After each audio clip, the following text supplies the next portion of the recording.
from the crypt.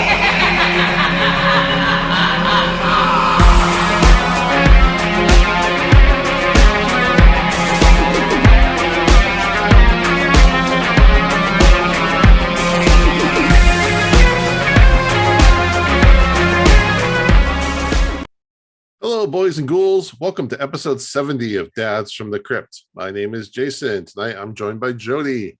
Hello. And Mondo. Hi. And tonight, we're joined by Nathan and Josh from Bloodfest, the podcast. Hello. How you doing, guys? Hey, thanks for having us. Yeah, Very thanks for being excited here. to be here. Yeah, thank you. This is awesome.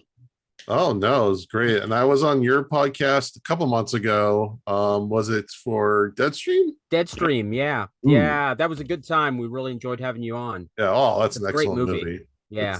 Great. I'm trying to do my top 10 and I need to have that in there. So I'm trying to, but then you have to sacrifice something else. And This was Tough a tough decisions. year for top 10 lists. It really Yes. was. A lot of good stuff this year.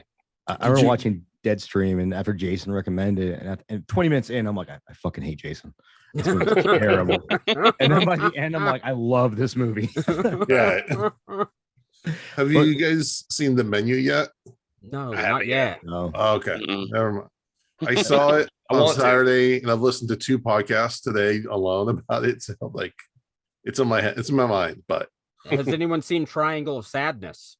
no, I not haven't yet. either. It's also Oh. on my list. That is one to see, definitely. Yeah, I have a feeling like I won't finish all these movies till March, and then I'll Yeah. regret my top 10 list. Mhm.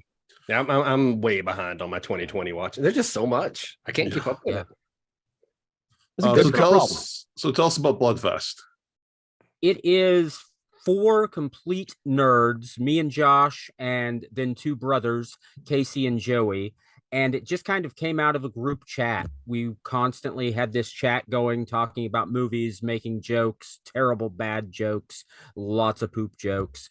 And one day, an idiot in the group, that would be me, said this should be a podcast. And for some reason, they all just kind of went, sure, why not? And so now we're 16 weeks into getting together every week and trying not to make asses of ourselves. Does that sound think- about right, Josh? Just about, except we do make asses of Oh, that's ourselves. true. That's about all we're good at, really. So Yeah. Us too. I was think like, that's- we gave up on that after I think 2 weeks. Like, Yeah. jump right in. Yeah, I think that story is pretty much how like 90% of podcasts get started. Yeah. Cool. All right. Well, tonight we're talking about Cabinet of Curiosities, episode 2, Graveyard Rats. Jody, give us a plot synopsis. Okay, so I'm going to keep this short and simple because this actually is a very short and simple premise, and I love it. So there's a guy named Mason who used to have a lot of money. Now he is in debt to some very bad dudes who are threatening to kill him if he doesn't pay his debt back. And so he makes his extra money by robbing graves. He'll go and steal the gold teeth. He'll steal jewelry, whatever is left behind in those caskets. And he has a little problem. There are rats that are getting into the coffins. They are stealing things. Sometimes they'll take some of the goods that he wants money for. And so he is fighting with these rats. He's fighting with the guys who are trying to kill him. He's been working with I guess it's not really the Undertaker's, like the Undertaker's assistant. They kind of he cuts him in when he lets him see what's going on in the morgue, and he has this big score planned because there's a guy with a lot of gold teeth and a priceless sword and some jewelry that's getting buried, and so that's his big payday. He thinks if he can get this, he can pay back his loans, probably make a little extra on the side. When he goes to dig up this corpse, he finds out the rats have just graduated to the next level. They've bitten out kind of the foot area of the casket, drag the body into a series of tunnels with roots, and it's like the body-sized tunnels that you have to army crawl your way through. And because Mason wants the money, he goes for it and starts going through the tunnels. And much intensity and craziness and hilarity all ensue at once. And It is awesome. I'm going on and spoiling my review, but it's awesome. We'll get into what he encounters in there in a minute. I don't want to spoil it all in the synopsis, but there's some stuff. It's fun. I will make a warning though right now. If you haven't seen it yet and want to avoid spoilers, we're probably going to get into them pretty quick. We are definitely going to get into them. Yeah, I'll just put down the spoiler warning now. It's Yeah. If you're on the fence, just go watch. All right, Nathan. Like 35 minutes. Yeah. 35 minutes. You should watch it. All right, Nathan, why don't you start us off? What did you think? I absolutely loved it. So I actually was familiar with the short story already by Henry Kuttner. I read it probably in high school in one of those Weird Tales compendiums. And also it's been filmed before as part of Trilogy of Terror Part 2, although they completely changed the story there. Instead of an undertaker robbing graves, there's this whole story about a woman and her lover murdering her husband, and then the key to his money is in his grave, so she has to go in after him, and that's where she encounters the rats. I think this is the first time it's been filmed correctly. It's very, very close to Kuttner's story, and I absolutely loved it. I thought it was beautifully gothic. It had just enough humor. Did you guys watch the black and white version? Oh No, didn't know that existed. On Netflix. If you go down to the trailers and more, you can watch it. It's one of the little extras. You can watch it in black and white, and it looks that'd be beautiful in black and white. That's cool. I'll definitely do that because there isn't much color to begin with in this episode. Yeah. But even like, and not to get ahead of ourselves, but even like one of the weakest parts of this is the CGI, which is whatever. So it's not bad. Yeah. But I think black and white sometimes hides those flaws, kind of like with the mist. The mist hid a lot of those CGI flaws. Yeah, that's one thing we'll get into in a minute. Thankfully, there wasn't a lot of CGI in this one. Most of the creature effects and things were all practical. I've seen the puppet. It's very cool looking. All right, Joshua, why don't you go ahead? Yeah, kind of like what Jody said. It's very simple. I knew that it was a short story, but I didn't know anything about it. I didn't ever read it, but the fact that they could make it was only 35 minutes, but they made it so descriptive just from, you could tell the story in 5 minutes, but it didn't seem like they were stretching it. So, I mean, I wasn't bored. It just, it was what it was. It was just a simple story, but the CGI was good enough for me because I like it cheesy. So, Oh yeah. but yeah, definitely enjoyed that one. All right, Mondo. Oh yeah, I'm in the same boat with everybody. I love this episode. I like that's almost Shakespearean in a way, how the main character is kind of doing his monologues to himself as he's going down these tunnels. Again, the cinematography so far in these first 2 episodes has just been out of this world with how good these are shot and the shots they get. Like when he's going down the tunnels, it's really disorienting, even from a viewer's perspective. Like towards the end, I'm trying to figure because I'd never read the short story, so I thought he was upside down. He was actually crawling downwards and didn't realize it before he crawled up into the coffin. And I just love their use of camera work on that to never make you really. It reminds me of The Descent in that way. That there's a lot of times we don't know which direction they're going in. And I'll be honest, like being trapped in a tunnel is like one of those irrational fears of mine. And the reason why I'm never going to go spelunking, because I don't need that shit in my life. That feeling of claustrophobia, like it got to me when I was watching this. I almost had to pause it halfway through to take a break. And I mean that the best way possible. Because when a movie can get under your skin, or a 35-minute episode can get under your skin like that, that's pretty great. And the acting in this I thought was fantastic. I loved at the beginning, the little when you see him confront the grave robbers, and he turns out to be the biggest grave robber of them all. And the guy, when he gets that pocket watch and bites it and goes, "It's pewter." I'm like, oh, that's why they used to bite shit back then.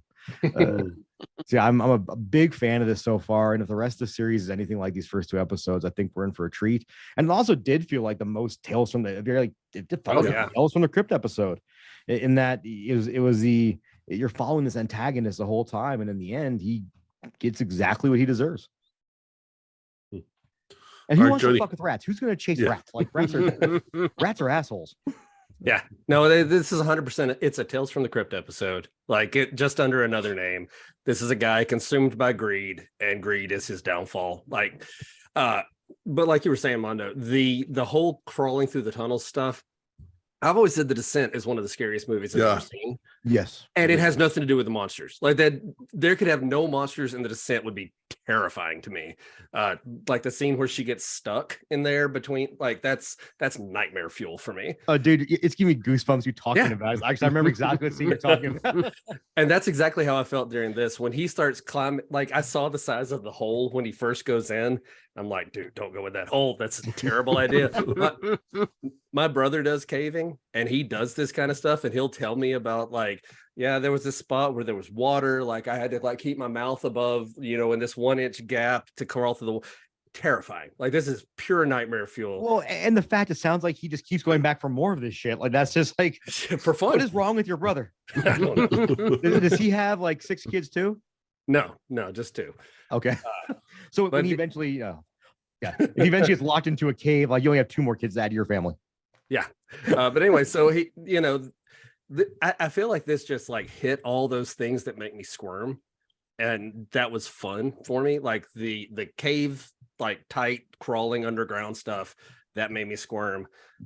The rats, we haven't talked too much about, like the rats are there, but like there's a scene early on where he is laying in bed and he kind of has this like imaginary moment where he pulls on a little something hanging from his ceiling, and it's a rat tail, and a rat falls on him, and then this stream of rats just pours on him. And I watched this on my phone. I was in my car by myself, sitting in the dark, and I had the sound playing through the sound system. And when that happened, it was multiple times through this episode, I just went, fuck. So many of these things just made me squirm, the rats crawling all over him. And then later in his travels through the rat tunnels, he encounters this like giant queen rat, a rodent of unusual size, you might say. A little unusual size. It was as big as like a hippo or whatever. Yeah, this giant blind eyes in this rat. It looked wet. It looked like these aren't just rats. Like these rats looked like sick. Like they had like scabs all over. They were nasty. And so this like disease stuff, the tunnel stuff, and then it goes full Lovecraft by the time you get down to this like chamber that's full of, I don't even know. I don't know what's being worshipped down there, but there's an altar and there's a dead body that's posed like it's praying and a bunch of bones. And it's just, the set design on this is fantastic. I love everything I was looking at. Was that kind of Black Church? Was that in the short story too? I don't remember. It's been since like high school, and I'm an old man now, so I don't remember for sure. And I'm certain that, so I read it around the same time as Lovecraft's The Rats in the Walls, and I'm certain that I have probably interweaved parts of those two together in my head. But I always thought of the giant rat as like the rat god. Yeah, so that makes sense. So Like, is that Hail Ratma? I was gonna say, is that Ratma's grandfather? I thought of that too watching it. But yeah, Was that this year or last year? That was this year. Was that this year? That was last year. 99. Okay, at VHS 99 had like 2 good segments, So much that came out. but none was as cool as Hail Ratma. Yeah. But yeah, anyway, the sets, the design, like I read some behind the scenes stuff. They had to like basically invent how to shoot all these scenes through all these tunnels, and they built a lot of this stuff. The rat god was like a puppet, and there's this half corpse monster that runs around, or that doesn't run, crawls around with its elbows because it has no lower half, screaming mine. And yeah, it's just That was creepy. fantastic stuff. I love it. I loved every part of this. I loved every bit of it. My cat has started to bring. She used to kill mice and rats and leave them on the back doorstep for us. Now she brings them inside the house and just lets them loose live in my house, which is pretty fantastic. Helpful. But we joke that she's like the cat grim reaper of rats and mice. So I want to see her fight this thing now. Like I just want a death match with my. Take Well, wait, it to the does she next get level. does she get a weapon though? You've got to give her a sword or something. Oh, dude, she's a badass. Her claws and her teeth, and she's like a 9-pound tabby. But I'm still gonna give her the upper hand in this thing. All right, I'll hop in. I watched this. I also watched this on my phone, but like in the middle of the day, and I think that wasn't the best viewing situation for me. I probably should watch this if I had a TV to watch on. I wouldn't, but I didn't have one available to me at the time. I appreciate it on a on all the technical levels. Like the set design was amazing, the effects were really good. Acting was good.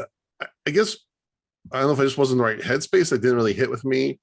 Actually, I think I had the opposite issue as I had with the other last episode, where I kind of I need a little bit more character with the main guy.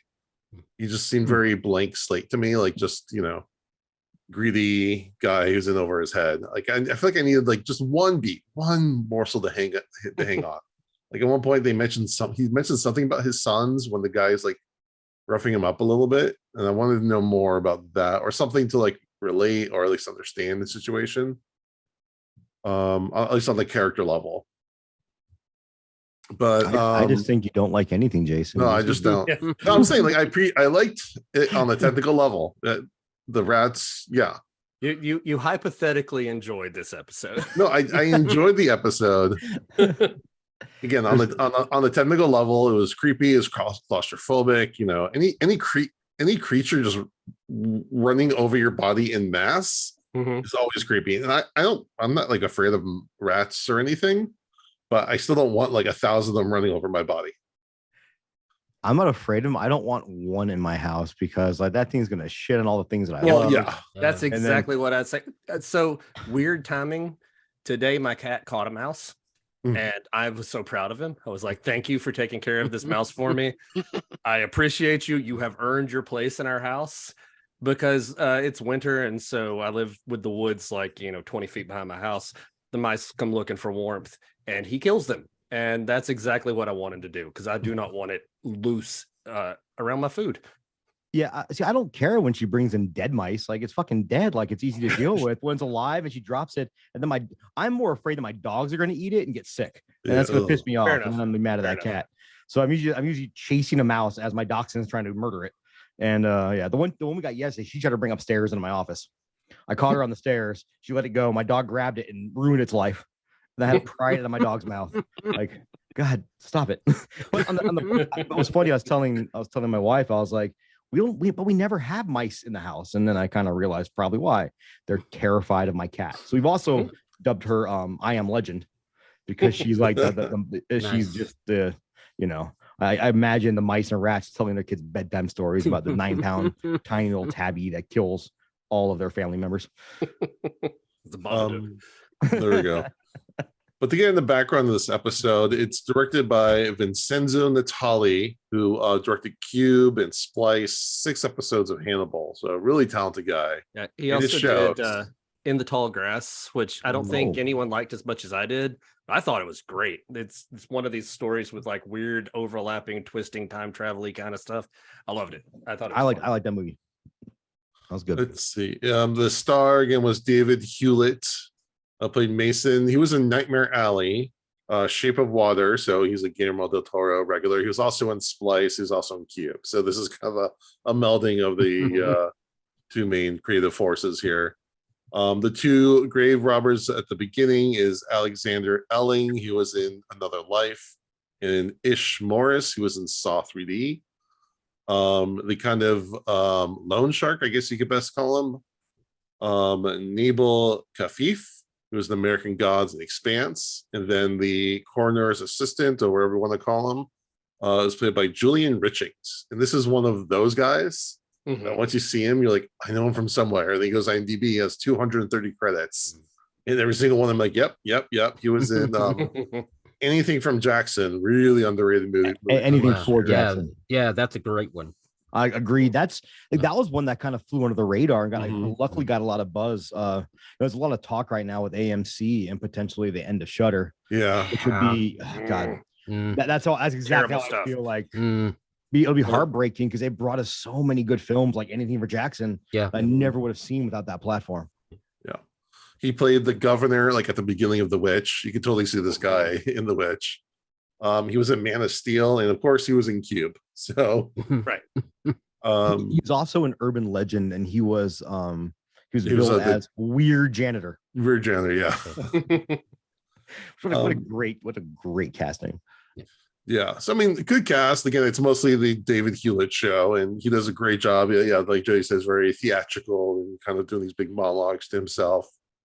That's where a lot of the humor came from in this episode, though. I thought is how he would try to like talk himself out of situations, like when he's dealing with the loan shark guy, and he just keeps going and going and going, and said, "Thank you for your patience." And the loan shark's like, "Yeah, you just used up all my patience with that right there, all that talking."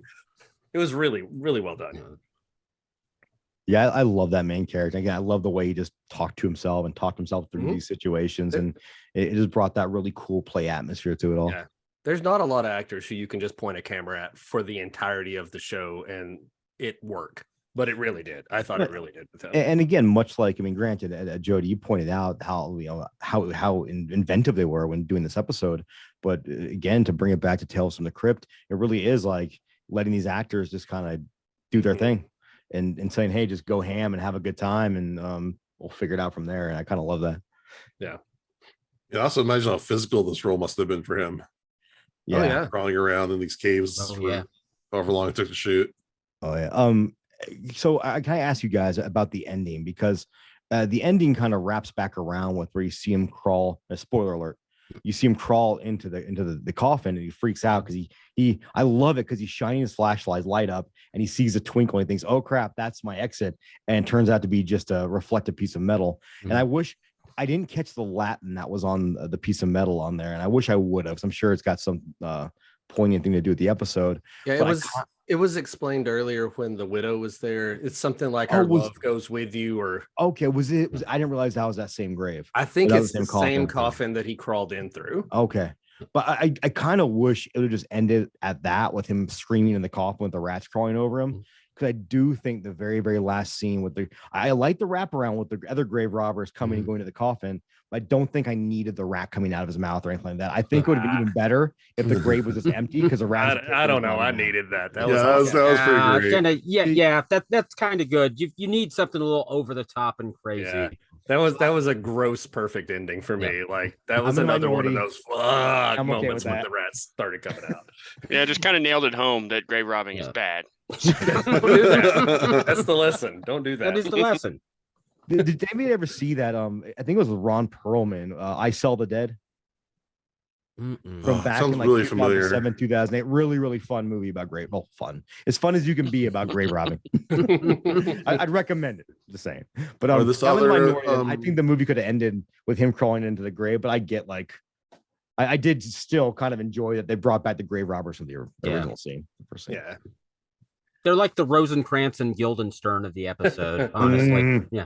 Near and dear to my heart, a big fan of Hamlet. We had a whole episode where Jody was surprised I knew Shakespeare, but I love Hamlet. I wouldn't say I was surprised. You just knew it really well. Like it's not just you knew how well I knew it. Love Rosencrantz and Guildenstern, and I love in I can't remember if it was Kenneth Branagh's version of Hamlet when they had it was Robin Williams. And somebody else as the Gravediggers. Billy Crystal. Was it Billy Crystal? Yeah, that is the Branagh. The Kenneth Branagh version, which is just the best version of Hamlet. If you guys want to watch an 8-hour rendition of Hamlet. Yeah. You know what Mondo really wanted the ending to be was for him to like get up as if he was alive, but turns out he's being puppeted by hundreds of rats. Hold on a second. That's how I want my funeral to be. Actually, when I die, if one of you guys can just like staple a dead rat to my head and put a chef's hat on top of me, so people think I was being controlled by a rat my entire life, fantastic. All right. Anything else about this episode before we wrap up our discussion? So one other fun behind the scenes note on this one. The director had said that he thought that he would have to cut the whole like living corpse scene out, where the like half zombie guy is crawling around, because he says it just doesn't make any sense for there suddenly to be this zombie guy. And Del Toro is the producer of this whole series, and he like gave him the note of it not making sense is exactly why you have to put it in here, because that's Del Toro's whole thing is scary stuff is stuff that shouldn't happen and makes no sense. And so he was like, we have to make this happen because it doesn't make any sense. Well, and I love that about Del Toro. He just like throw it all in there. I also love when horror directors are like, the giant rat makes sense, but this is a little bit too much. This is weird. This is too far. There was I wonder if that half corpse was like a homage to Hellboy. There's a whole thing in the first Oh. Hellboy movie with Interesting. he's carrying around like a half corpse. Yeah, I could see that. Well, that's why I was interested. And I'm probably gonna hunt down the short story now because I want to see like if that whole he called it the Black Church, and obviously the throne was meant to look like a Lovecraftian monster. Yeah, it had a So- Cthulhu kind of thing going on. Yeah. So Henry Kuttner, that wrote the story, was friends with Lovecraft and Ooh. wrote quite a few stories that were sort of in Lovecraft's mythos, and Awesome. actually met his wife because they were both members of something called the Lovecraft Circle, where they would get together and discuss Lovecraft works. So That's cool. That's Cool. cool. I just discovered that recently. I really want to read this short story now. So I want to see if that whole subplot was in there. 'Cause I really did love that subplot. Like Yeah. anytime like Lovecraft, let's be honest, was a very problematic human being. Oh yeah. But Yeah. but anytime we can dig in, like anytime they can touch on this work. So like I love it. I Yeah. love Yeah. I love all of his work. Just don't love the guy. Yeah. Yeah, it Well, was- it's better because he's so long dead. He doesn't Yes. make any money when you buy the Right. books. So- Could you imagine if Lovecraft was on Twitter? Oh, Oh, God. no. Oh. He would have just gotten his account back just Oh, recently. yeah, right? true. Immunity for Lovecraft. No, really going back to like the over the top things in horror. Like one of my favorite stories was when Adam Green who did Hatchet. Adam Green. You were Adam right. Green. You're right. Yeah. When they did Hatchet, one of the prop guys wanted Victor Crowley when he kills the guy with the handheld sander or the handheld grinder. Yeah. And Adam Green told him we can't do that because that tool doesn't exist. And I'm like, of all the weird things in that movie, like that's where you're drawing the line at. So the like the head of props is like, what if I can make one? He goes, if you can make one, I'll put it in the movie. So he made the gas powered like hand grinder sander just because he Nice. wanted that in the movie. Nice. But I just love it. Like it's like that's where we're gonna draw the line. We're not gonna draw the line at this tortured kid coming back from the dead to kill everybody, but we just can't do the hand power sander. That's what I really like that the Black Church scene that you're talking about because it gives you a break from the claustrophobia because it finally he can stand up, he can move around, but then there's a whole new level of different kind of creepiness now because now you've got this altar, you've got all these bodies, and again his greed gets the best of him. You know, that's where it's Tales from the Crypt. He starts picking from all the dead bodies, and then he sees this one that's posed like in a prayerful kind of pose and rips the medallion off of its neck, and it immediately comes alive and starts following him saying mine, mine, mine. That's the point that you drop it. Like you're done with that. Like, okay, there's enough crap down here, I got enough money, but that's where it fully goes Tales from the Crypt is now you deserve everything coming to you. You've already been a bad guy, but when you don't even listen to the zombie that's trying to stop you, yeah, you get what's coming to you. You get a rat crawling out of your mouth. he doesn't give a Roll shit that around. he doesn't give a shit that he's wading through fucking a mountain of human bones. Sure. Yeah. All he cares about is that damn medallion. Well, it was a nice medallion. It was nice. It really ties the vest and the Dickinson.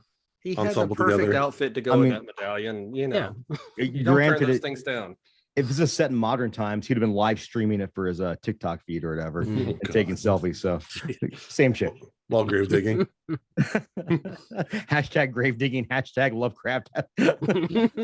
while playing grave diggers. Nice. That'd be what was it? That'd be a reel. Yeah, That'd you're, be you're, real. you're a social media guy, There Jake. you go. You do TikToks with it. All righty. Let's do our episode rating. Nathan, what do you give this episode? Scale of 0 to 5, 5 being the best, 0 being the worst. You can do half points. It's a 4. It's a solid 4. I found it absolutely entertaining. I've watched it twice now, once in color, once in black and white. I'll probably end up watching it again, probably in less than a year. So yeah, it's a solid 4. All right, Joshua.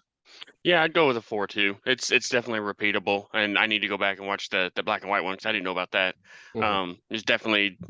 I haven't watched the whole series yet, but I think I like this one better than the first one. All right, Jody. Yeah, I like this one better than the first one too. And I think, did I give it a 4 last week? Was that? Think so. Yeah, you All and right. I both gave that a 4 last week. All right. So since I like that one and I like this one more, I'm gonna go ahead and go full 5 on this one. I had a great time with Ooh. Wow. Mondo. Likes my rats. I mean, Jason, are you still babysitting a hamster? Oh God, no. We got rid of that thing. I'm so happy. I'm just wondering because I could see this redone with hamsters and just be like, you be torn as to whether to be like, is he being killed by cuteness or by their sharp ass teeth? They have sharp little feet too. I'm not going to go quite as high as Joey, but again, I love the first episode, Lot 36. Love this one even more, so I'm going to go 4.5.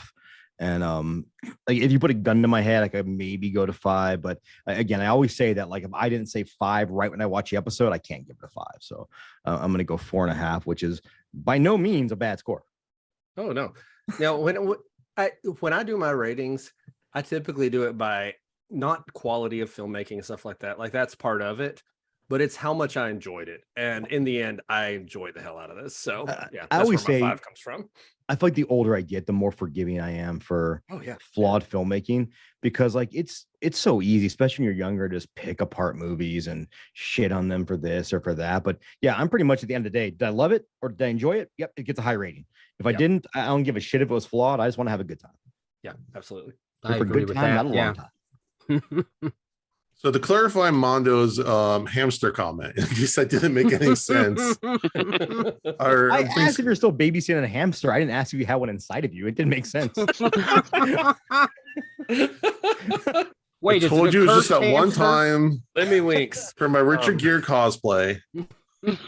The week of Thanksgiving, and one of our neighbors was out of town. They asked if we watched their hamster. We're like, okay, fine. And they put in the office where I work all day. And I guess I was allergic to either the hamster itself or the hay, one or the other. So I was really happy to give it back. Oh my God, I have to know now if someone's ever done a Richard Gere cosplay and just had like a tube taped to their ass, like sticking out from their stretch with like a stuffed fucking gerbil. Just That'd be sliding back and commitment. forth.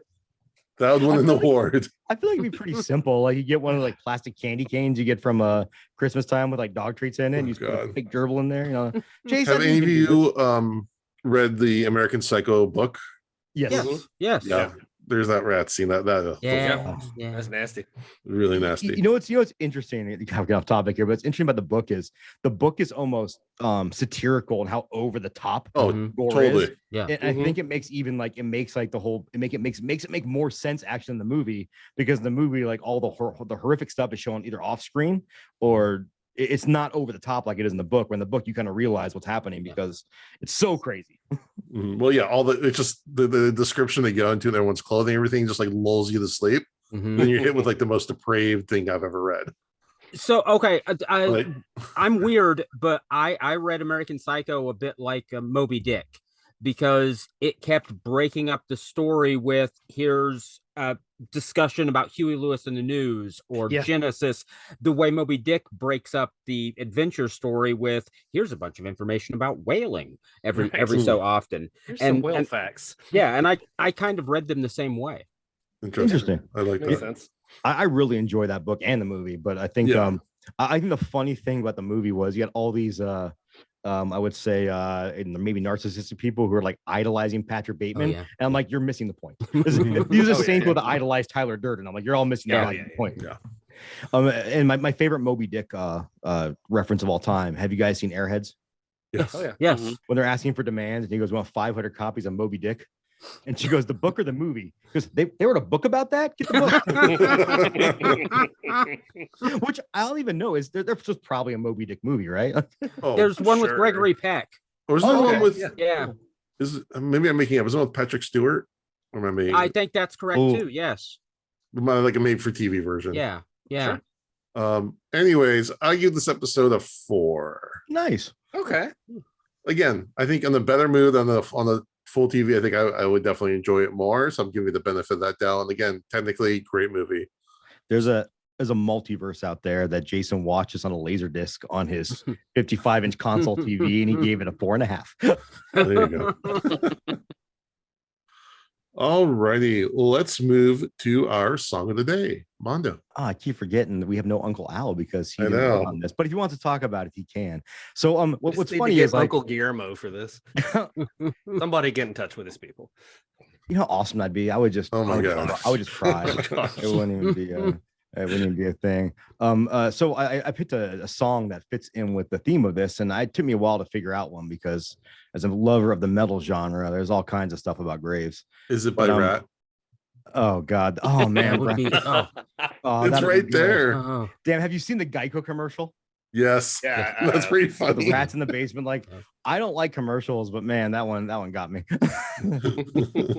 Actually, I'm gonna kind of do two. Just I feel like doing two, and it's our podcast. I can do whatever I want. One, so I want to do one that's not metal. And actually, a really cool song that popped in my head is Willie Nelson did a cover of the song Gravedigger, Nice. which was done by the Dave Matthews Band, which sadly, I'm sorry if anybody's a fan of the Dave Matthews Band, but not my cup of tea. But Willie Nelson did a really great rendition of that. But it has nothing to do with really the act of grave robbing or anything sinister. It's just about, we're all going to die someday, and this is what happens. But really great rendition of that song if you guys want to hear it. And Oh, I gotta go look that up because actually that's like the one Dave Matthews album I like, and is that has that song on it. So and I really like that song. So and like it's Dave Matthews is one of those bands that it's easy to shit on, everyone makes fun of. I'll be honest, I don't know his music enough to have an opinion on it. So Hey, I went to see Dave Matthews in Knoxville at the big arena where they do the football games and everything. It's a fun show. He doesn't mind if you record the whole show. If you want to, you can do that. Smelled a lot of pot around me. It was a good time. So yeah, I'm a fan. I don't think I've ever been high at a show and had a bad time. So there's that. I guess Yeah, no, I was at the time I was smelling a lot of pot. But oh, sure, Jody. Jody. You didn't wanna inhale, you trivia just yourself. smelled. I got my gummies right over here. I'll show you. but officially, I'm gonna go with a surprise, a death metal band from Sweden, by the name of Grave. I thought a lot about this. It's pretty inventive here. But I did have to pick the song, and I did have to throw on songs. But Grave came out in the early '90s and really has an iconic Swedish sound that a lot of bands nowadays try to mimic, which makes it kind of boring nowadays because it was just it was young kids with shitty instruments and Boss HM2 pedals that sound like a fucking chainsaw. Great guitar pedals, trying to make this like extreme sound. And I'm gonna go with I think it's their first EP they did in '93 called "And Here I Die Satisfied." And I'm going to pick the song off that called "And Here I Die Satisfied" because the man died the way he lived, which is mucking around in fucking graves, which I would not recommend. But all those early Swedish bands, Grave, Dismember, Entombed. I've done Entombed before. Some of my favorite. Like I don't listen to a lot of modern death metal because I think it's like, no offense, when that loves current stuff, it's too flashy, too technical for me. Like I want to be grimy and dirty and make. I don't give a shit how well you can play guitar. Make me feel something with your riff. And this early stuff just sounded dirty and evil. Like granted, like back in the early '90s, people really thought these guys were fucking cannibals and horrible human beings and killing people. Well, and back in the early '90s too. I mean, it was just like a handful of teenagers that would get together and make a band. So it had that kind of authenticity of And like just nowadays, me and my friends. And nowadays too, a lot of modern death metal bands, and this may sound weird, but like they learn how to sing properly, like how to growl properly, and it sounds too produced. Where these early guys, they're just tearing their fucking vocal cords apart. Michael Ackerfeld from Opeth had the best death metal growl of all times. Can't do it anymore because he didn't know what he was doing when he first started doing it. Just shredded his vocal cords. But there's still something organic about it where now it just sounds so produced. It just doesn't do it for me. So anybody out there that wants to listen to some good metal, go back to the early '90s and check out some it now has its own term, OSDM, old school death metal or old school Swedish death metal, the best era of death metal. No offense to their American counterparts, which are doing their shit down in Florida, but the Swedes have definitely made better metal than the Americans, sad to say. We make better beer than they do, but they make better. They used to make better metal. Shots fired. Hey, dude, I'm right. It's not questions. That's fact. If anyone wants to debate me, contact Jason, and he will not get you in touch with me. No, I will not. All right, Jody, give us some horror news. Okay, so I'm going to start with a sad bit of news that came out earlier today. Angelo Badalamenti passed away earlier today. He's the guy who did what I know him most for, the soundtrack for Twin Peaks, like that super iconic, weird soundtrack. He also did though Dream Warriors. Like he did a lot of the music for that. Mhm. And yeah, he's one of the greats. His music is instantly recognizable. So it's super sad that he's gone. But I will always listen to that Twin Peaks soundtrack anytime. Fantastic stuff. I own that soundtrack somewhere, but I've never actually watched the show. Oh, Really? it's so good. Yeah. Twin Yeah. Peaks? So Yeah, good. I tried getting into it a couple years ago. I think I forgot what streaming service it's on, HBO Mhm. maybe. He's And on Peacock. Peacock. We just got watched the Mhm. first couple episodes and could not get into it. And Just- again, I'm not saying it's the show. I'm saying it's probably me. You know, with just haven't had time to really just sit Yeah. down and delve into it. But I really want to because You again, people whose tastes I really appreciate and really align with love it. So I'll probably enjoy it. I just need to give it more time. you kind of have to give it 4 or 5 episodes, Yeah. honestly, because it's built like a soap opera, but it's Mhm. becoming something else. But first, it has to build that soap opera reality. No, Did you start with some of this like weird quirkiness, and and that could get exhausting. But by the end of it, there are some of the most horrific scenes I have ever seen. Like I have no idea how they got on TV. It's so brutal and so uncomfortable. Man, it's so good. I Well, love Yeah, I everything mean, about it. that's a show that just doesn't really fit the binging or like instant No, access you gotta kind of template.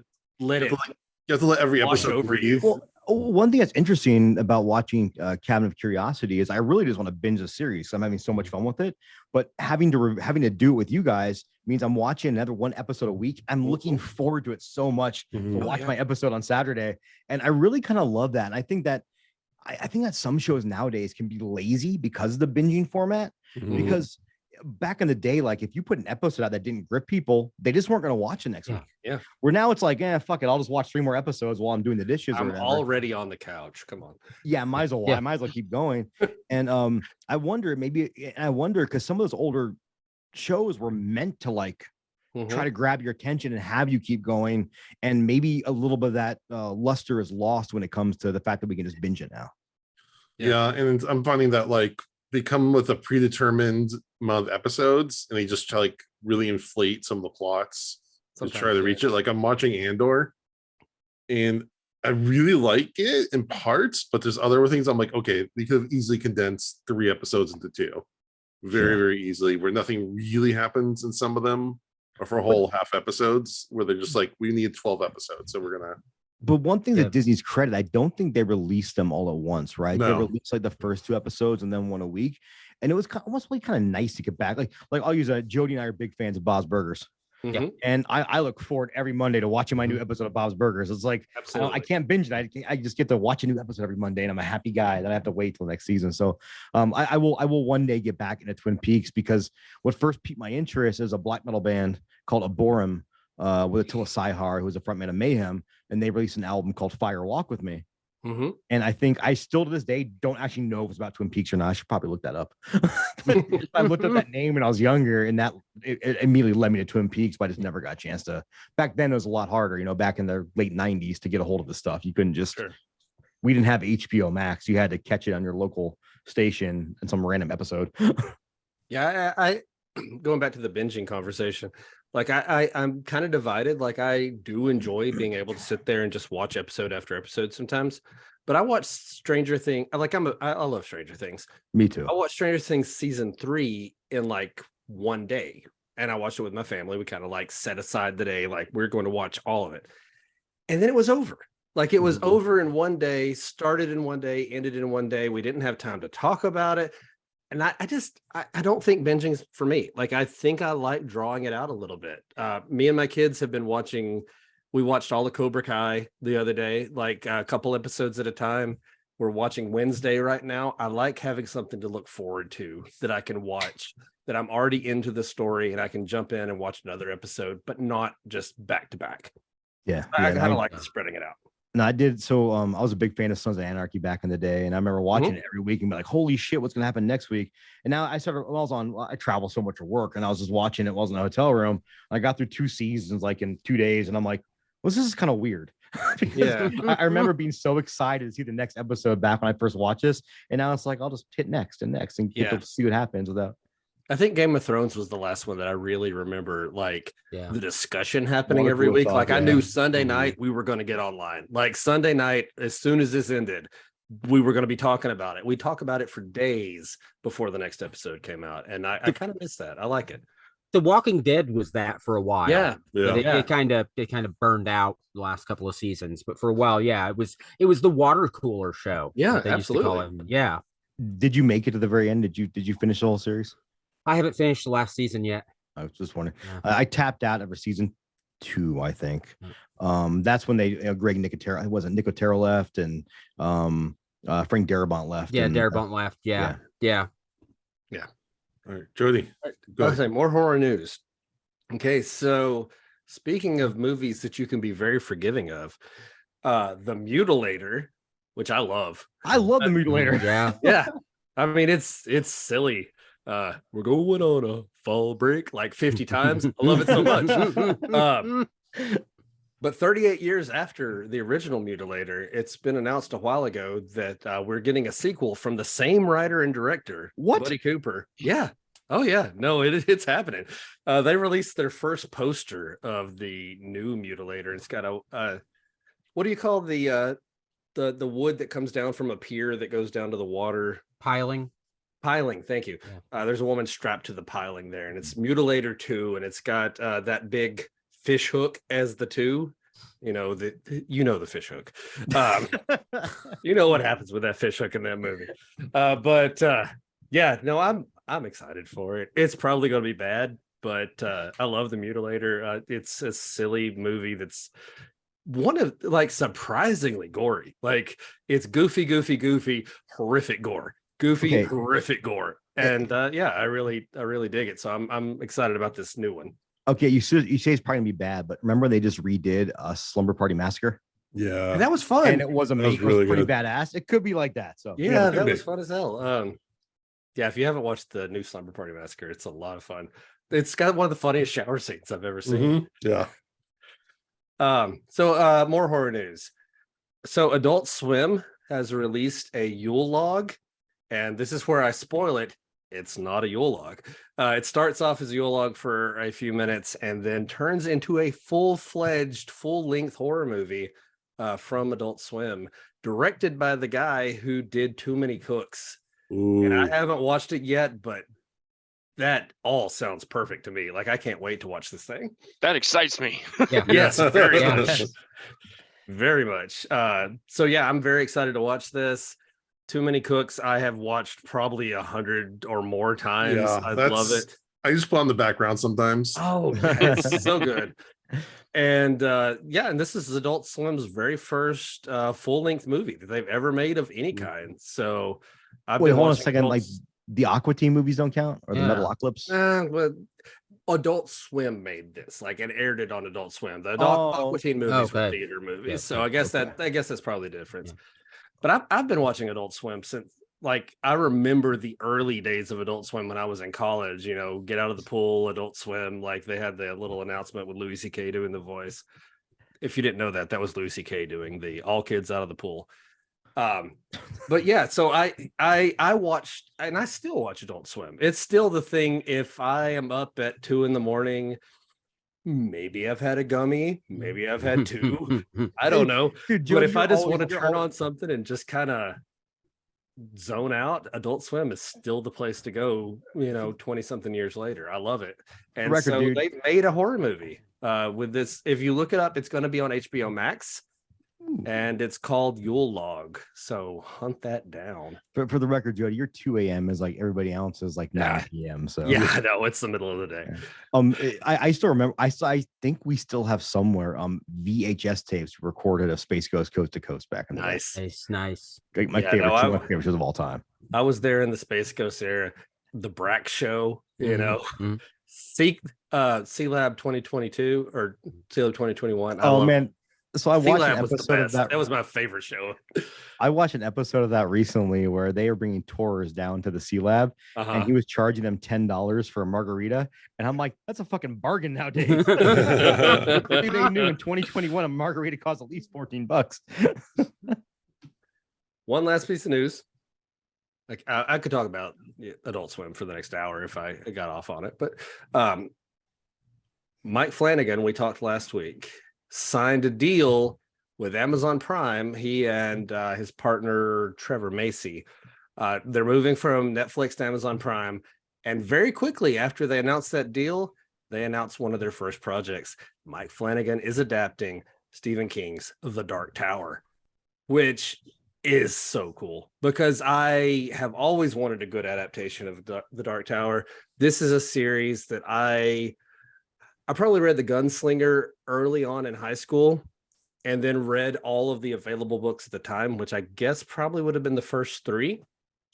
And then the 4th one came out. So I started back at the beginning and read The Gunslinger and The Drawing of the Three and again. And then several years passed and Stephen King got hit by a car and I thought he was going to die and I would never hear the end of The Dark Tower. And then he started releasing book 5, Wolves of the Calla, and so on and so on. And I started back at the beginning. I've read the first 3 books of this series probably 5 times now. I love the series. It is Stephen King's big story behind all of his other stories. If you start looking at one of these charts that connect The Dark Tower to all of his other works, there's so many connections. It's always in the back of his mind. And I can't think of anybody who I would trust more with this property than Mike Flanagan. Mike Flanagan knows King in a way that nobody else has been able to do in a long time. I'd say maybe Frank Darabont. Yeah. But he'd be the only one.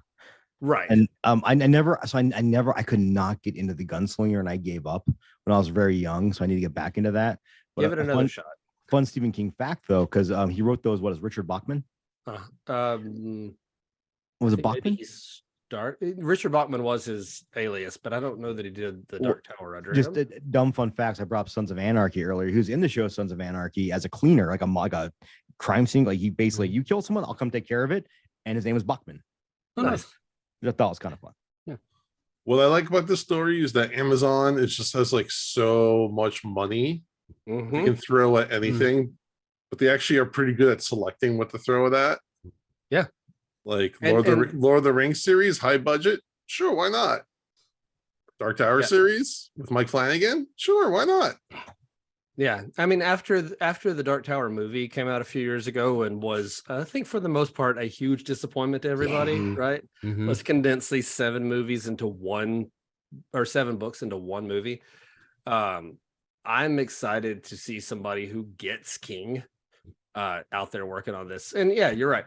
Frank Darabont, maybe Mick Garris. These guys know King. But I think Mike Flanagan is the guy right now who's out there working, doing the best work. And so I'm excited to see him getting his hands on it. His recent history, just doing amazing miniseries is he's so good. I'll definitely be excited for that. Have you guys watched Christmas? Anybody watch Christmas, Bloody Christmas? I haven't yet. Yes. Watched it yesterday. Hold on, Mondo, let's put a pin in that for dad advice. Okay. Well, I just want to say it ties in because the 2 main characters have a whole argument over whether Pet Sematary 1 or 2 is better. As I'm talking through it, I'm saying like, but 2 has Clancy Brown. She goes, Clancy Brown owned that movie. I'm like, yes, he did. And it had an awesome soundtrack with Tori. Like, yes, it did. Yeah. But she did say, but they did say in that movie, the main character did say that Hellraiser 3 is the best Hellraiser movie, and that's where I had. I don't know if I'd go best. It's still fun, but I love it. Maybe the most fun, but yeah, definitely not the best. Yeah, because 2 and 1 are my favorites, but they're not fun. No. Yeah. All right, that's all I got. So yeah, move on to the dad advice that you just mentioned. All right, thank you, Jody. All right, so this will be our when it comes out, the last episode before Christmas. So I thought we'd have a little discussion about Killer Santas. Oh, nice. So what is your dad advice or just general advice on who your favorite Killer Santa is?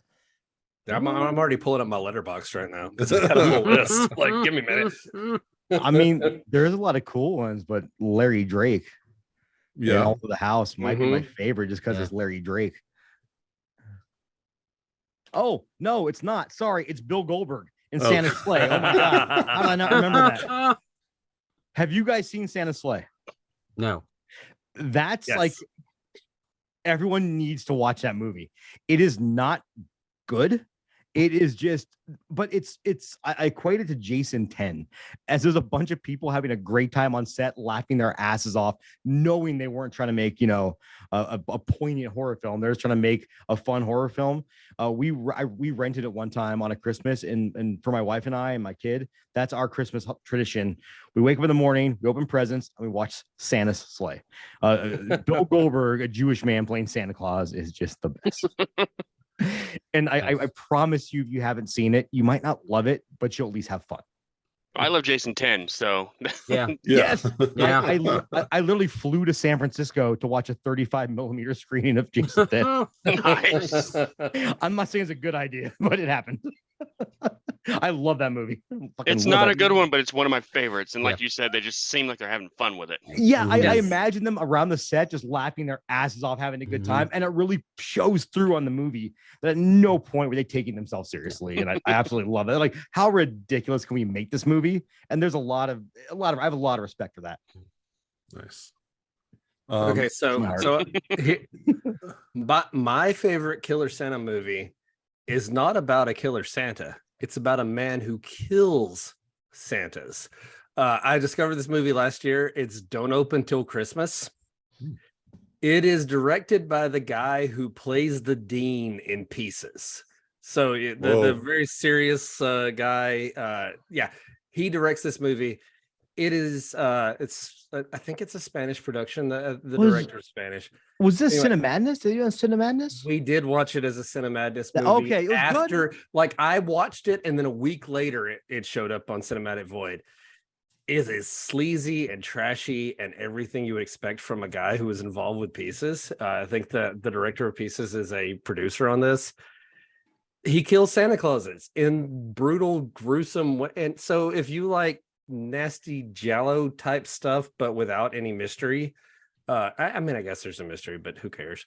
It's Santa Claus is getting killed. Santa Claus getting his face jammed onto a grill with coals underneath. Santa Claus getting stabbed. Santa Claus getting his dick cut off. That happens in this movie. It's that kind of movie, and it's great. It is so much fun. Was it Rare Exports where they showed the Santa with the giant cock?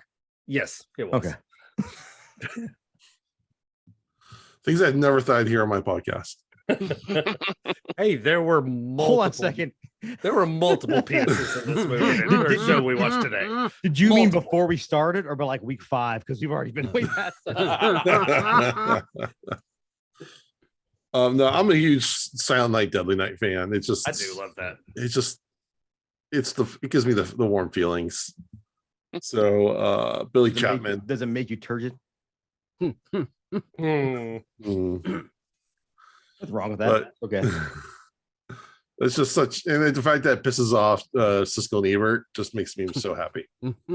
I have my little Billy figure from nice. Becca, and I love him. I keep him out all year. Nice. No, the whole Silent Night, Deadly Night franchise is fun. Mm-hmm. The first one is like the most pure of the concept. The rest of them just kind of go. Yeah. The first one is actually, I think, a decent movie. Mm-hmm. The second one is not. It's a terrible, terrible movie, but it's so much fun. Okay, I love the second one because it's genius. Just reuse 40 minutes of the first movie. Yeah. Why not? Then hire a lead actor who acts with his eyebrows, the man is moving his eyebrows constantly through the entire thing. All right, Garbage Day quote. Yes, Garbage Day. But also one of the most insane stunts I've ever seen an actor perform, when a car literally is like flipping through the air 1 foot away from your lead actor, and he could have died. But it's awesome. Now that's just every day on TikTok. Someone getting hit by a car for fun. Yeah. So Bloodfest, gentlemen, what are your guys' favorite Santa or holiday horrors? So I was gonna say Ricky from Silent Night, Deadly Night 2. Just Garbage Day. It's garbage. Does it every day, every time. So honestly, yeah, that's mine. Silent Night, Deadly Night 2 is just the most fun I've ever had with a Christmas horror film. Punish. So I will highly say that Christmas Bloody Christmas is or Bloody, whatever, I forgot the name already, is fucking awesome. Yeah. Wait, is it the David Arbor one or the other one? No, Joe Bagos. Right? Joe Bagos. And I like Joe Bagos. It's the robot Santa Claus. Yes. Yeah. It is fucking awesome. I Yeah. loved it. The first like 30 minutes of building the characters up can get kind of weird because it's like that. It's like Gen Z maybe speak. But I will say the lead actress, she does say her favorite Blair Witch film is Book of Shadows. So Nice. I agreed. And I also clarified that I'm probably one of 7 people that agree with that. And it's probably me, Jody, Eric from Bloody Good Horror, and 4 other random people we've never met that love that movie. But really, really great movie. Amazing soundtrack. Like holy shit, good soundtrack. I highly recommend everyone watch that. Has anyone seen Violent Night yet? No, I want to though. I've heard some good things about it. I want to give a plug for the mean one, the public domain. Oh, the movie. I Grinch? think we talked about. Did we talk about it last week? Yeah, A we little talked bit. about it We with just Dan briefly A little Howard. bit, but if you want something just low grade but still really really fun, the mean one is great because like it's got the CGI blood, which I think for horror fans is like kind of a turnoff, but they supplement it with some really good practical stunts and some good practical gags. So it's So like, okay, you only have so much budget, you got to give up something. Okay, CGI blood. Yeah. So I found my Christmas marathon that I put together a couple of years ago. Mm-hmm. And so I'm going to throw out a few recommendations. Check out Treevenge. It's a short on YouTube. I love it. I probably watch it That's really 4 or 5 good. times every year. Real quick, I tried watching a movie the other day called Demonic Christmas Tree. That's basically this, except for Treevenge is awesome. The It's premise was funny. hilarious when this Christmas trees walk around a house with a butcher knife going to kill people. But that lasts like 15 minutes, and the movie's an hour and 12 minutes long, and it was about 45 minutes too long. Yeah. Put it that way. Yeah, Treevenge is like 12 minutes. It's about Yes. the perfect amount for a killer Christmas tree movie. Yeah. It's Anna and the Apocalypse, a Christmas movie. I think it's set at Christmas. I love Anna Yeah. and the Apocalypse. Is that the kind of musical? It is a musical. Yeah, 100% I have it's a musical. not seen that because I know I'm not going to love it, but I'm not a musical guy. The Children is good. It's it's like a family gets together for Christmas and all the children go insane, and so they have to fight and kill these kids because they're murderous. Was that good from stuff. 08? Yeah, 08, right? Yeah, I think that's right. Yeah, it's I like one of bought those that. films. Yeah, films to die for error. They released that with Jack Ketchum's The Offspring on the same day. I Oh, remember geez. loving The Offspring and liking The Children. Yeah, It's not as good as a book, though. Dead End is a good Christmas horror movie. It's got Ray Wise and crap, what's her name? She's in everything. She was in Nightmare on Elm Street. Meryl Streep. She's the teacher in Nightmare on Elm Street. Lynn Shay? Lynn Shay. Lynn Shay, Okay. thank you. Lynn Shay, Ray Wise, and it's kind of a Twilight Zoney kind of thing. Unholy Night is surprisingly good. There's a movie called Stalled about being trapped in a bathroom stall with zombies happening at Christmas. That's pretty decent. It's almost like Glorious. Yeah. Yeah. Yeah. The Silent Night, Deadly Night remake that's just called Silent Night. Surprisingly good. It was a nasty little slasher. It was wasn't nasty. Yeah. Yeah. I enjoyed it. What is that one called? The Home Alone type one. Code Oh, better watch out. Dial Code Santa. Code Santa, yeah. Mm. Yeah. Deadly Games it's called. in a Deadly lot of places. Games. It's like 3 different names. That one's fun. That's one of my favorite ones. That's like one of the ones I think Joe Bob did it, Yeah. and Yeah. I was just blown away by how much I love that movie. But yeah, Better Watch Out is fun too. Mhm. The first time I watched it, I was so pissed off because the twist in it, like I hated that character. I'm not going to tell Yeah. which character, but he is the most unlikable character that's ever existed. But We know Jody's buzz when he brings out his guttural death metal voice. hated. And of course, Black Christmas. And you know what? I like every version of Black Christmas in some Yeah. way. Like I don't definitely like them find all things to like equally, about but each I one. like every version of it. Wait, I like the original. The original's like fantastic. It's a classic for a reason. 2019. I think 2019 was one of those that's like so many great ideas. Uh-huh.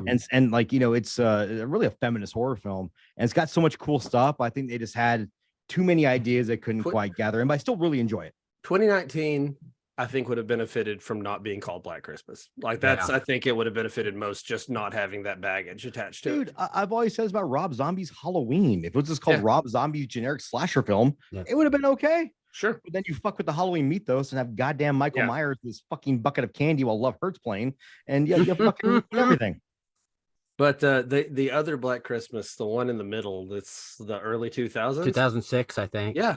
It's pretty fun. Yeah. It's a little it's like a time capsule movie. It's nasty and fun, and I like it. I remember hating it, but I was also 23 and into my like, I want to see extreme gore and over the top shit. So it probably deserves a rewatch. It kind of reminds me of like the Dark Castle movies. Like if you enjoyed seeing Paris Hilton getting killed in House of Wax, you'll probably enjoy that Black Christmas. Dude, that movie is actually very underrated. That House of Wax is great. Yeah, House of Wax is great. Yeah. But no, there's something about Christmas horror movies.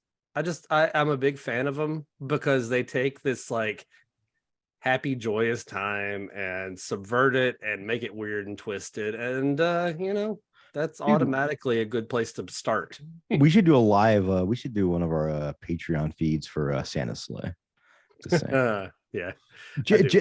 Jason, I'm asking this because are there any good Hanukkah horror films? Because there was a movie called Hanukkah with Sid Haig. Yeah, it just came out a couple years ago, right? I don't know if I saw that one, but there aren't really. Yeah, not really. Just wondering. Nah. If there are, they're probably obscure. I think I probably mentioned this last episode, but I'm still bummed I never got a horror menorah. Someday. Well, I guess you can consider Santa Sleigh kind of a Jewish horror film because he's he's Jewish playing Santa Claus. Well, I don't know if I call that a Jewish movie, but okay. But he's shitting on the holidays. I mean, I'm an all right. Before we get ourselves in trouble, let's wrap this thing up. Before we cancel ourselves, let's just be real. Talking about Judaism in 2022, is no. a fraught area. Let's not. Let's get into that. Okay.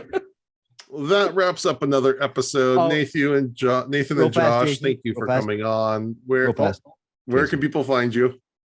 Bloodfest the podcast. We're on all of the podcast apps. We're on YouTube, and our website's www.bloodfestpodcast.com. All right, Mondo, go ahead.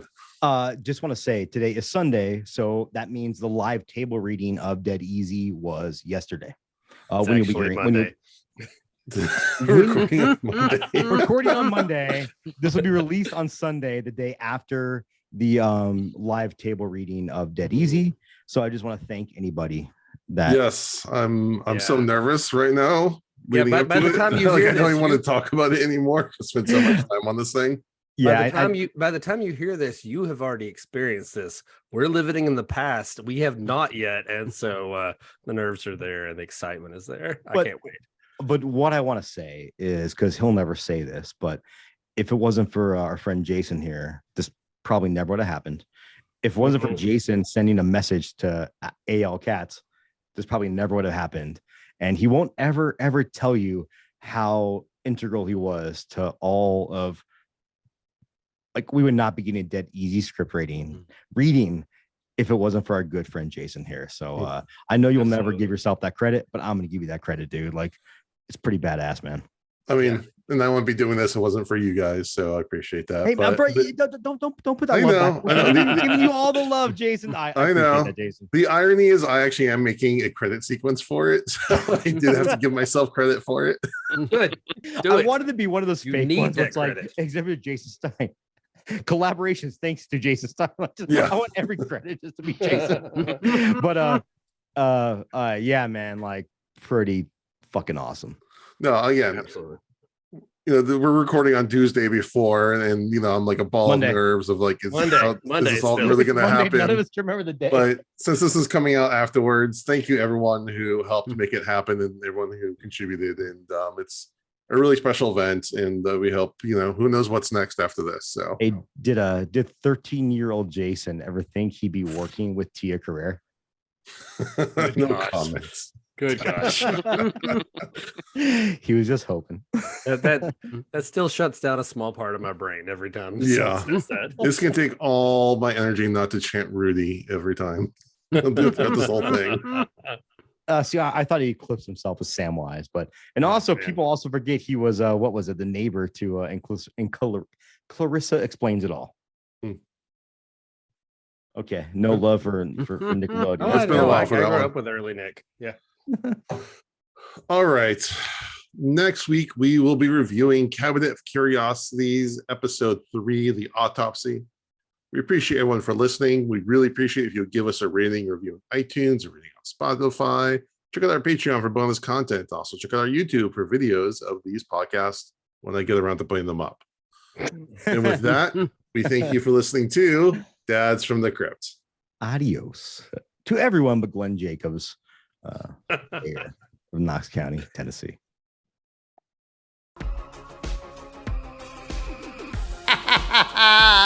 Follow Dads from the Crypt on Facebook, Twitter, and Instagram, or I will follow you to the grave.